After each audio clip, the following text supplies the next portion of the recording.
सालों बीत गए और मैं अब भी इस बात का पछतावा करता हूँ कि मैंने ये जीवन के कुछ एहसास पहले क्यों नहीं सीखे। लेकिन जितना अधिक मैं इन्हें सुनता हूँ मेरा जीवन उतना ही बेहतर बनता है। इन सब बातों को सुनकर आपका भी बन सकता है, बस आपको इन सब को ध्यान से सुनना है। चलिए इन बातों को ध्यान से सुनते हैं। हर बार जब आपको किसी अच्छी चीज़ से वंचित किया जाता है तो आपको किसी बेहतर चीज़ की ओर मोड़ दिया जाता है। समझिए कि आप सब कुछ या हर किसी को नियंत्रित नहीं कर सकते, लेकिन आप खुद को नियंत्रित कर सकते हैं, और यह और भी बेहतर है। सिर्फ इसलिए कि चीज़ें अलग हो सकती थी इसका मतलब यह नहीं है कि वह बेहतर होती। जब आप अपने जीवन की कहानी लिख रहे हो तो किसी और को कलम ना पकड़ने दें। याद रखें, आपके जीवन के कुछ अच्छे पल अभी तक हुए ही नहीं हैं। आपकी कीमत आपकी सबसे बड़ी ताकत है। अपनी कीमत को जानें, खुद को कभी सस्ते में ना बेचें, वरना लोग भी आपको सस्ते में ही आंकेंगे। जो चीज़ आपको खुश रखती है उसे चुपचाप रखें। अस्थायी रिश्तों में समय बर्बाद करना और केवल शारीरिक संतोष के लिए रिश्ते रखना व्यर्थ है। अपने पैसे उन चीज़ों पर खर्च करें जो पैसे से खरीदी जा सकती है, लेकिन अपना समय उन चीज़ों पर खर्च करें जो पैसे से खरीदी नहीं जा सकती। जीवन आसान नहीं होता, लेकिन हम मजबूत और सहनशील बनते हैं। समय बहुत तेज़ी से गुजरता है। हमेशा आभारी रहें, कुछ चीज़ें और भी बदतर हो सकती थी।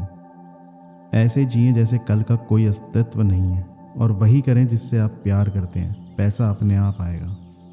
कभी कभी आप अंधेरे में होते हैं तो आपको लगता है कि आपको दफन कर दिया गया है, लेकिन वास्तव में आपको उगाने के लिए बोया गया है।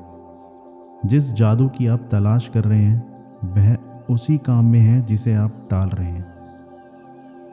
हर व्यक्ति के 3 चेहरे होते हैं। पहला जो हम दुनिया और अजनबियों को दिखाते हैं, दूसरा जो हम परिवार और दोस्तों को दिखाते हैं, तीसरा जो हम केवल खुद को दिखाते हैं। किसी पर भी पूरी तरह भरोसा करना सही नहीं है। एक स्वस्थ मात्रा में अविश्वास रखना ज़रूरी है।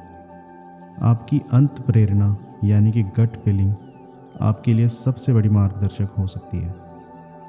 अपनी सोच से जीवन चलाएं, भावनाओं से नहीं।